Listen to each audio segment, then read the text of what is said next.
So what is AR Insider? The best way to think about it is simply a publication about the business of spatial computing, otherwise known as AR and VR, and increasingly AI.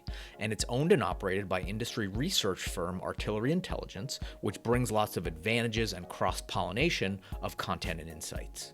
So starting with the publication itself, we publish lots of narratives and do so daily, and that includes executive interviews and trend analysis and lots of multimedia.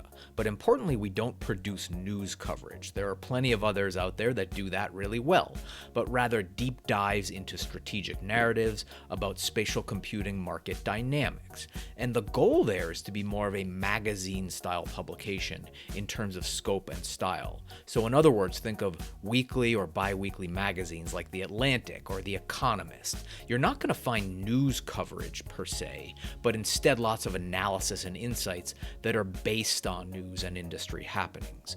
Also, like a magazine has departments like features and front of the book sections for shorter digestible pieces, that manifests for us in different formats that publish consistently on different days of the week, and that's to engender a certain cadence or rhythm for you, the reader, to expect.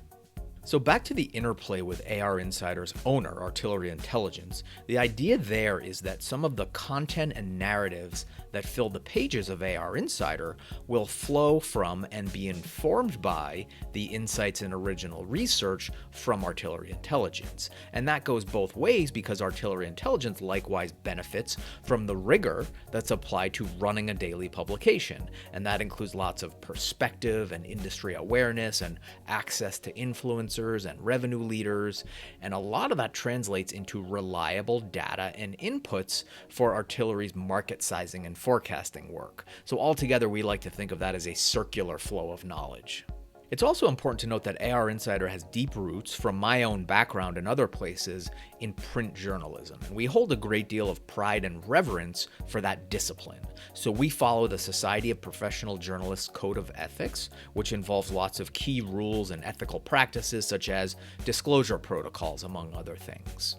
So stay tuned for lots more content formats we'll be rolling out, ongoing thematic series, lots of multimedia, and a mix of voices from industry thought leaders in addition to our own editorial team. But the bottom line is that we believe spatial computing and AI are a key part of the future, and like our analysts did about 2 decades ago with the emergence of the smartphone, we want to be there to provide a map and to educate our readers on the path of that transformation, because it's really all about having an informed position and a knowledge edge.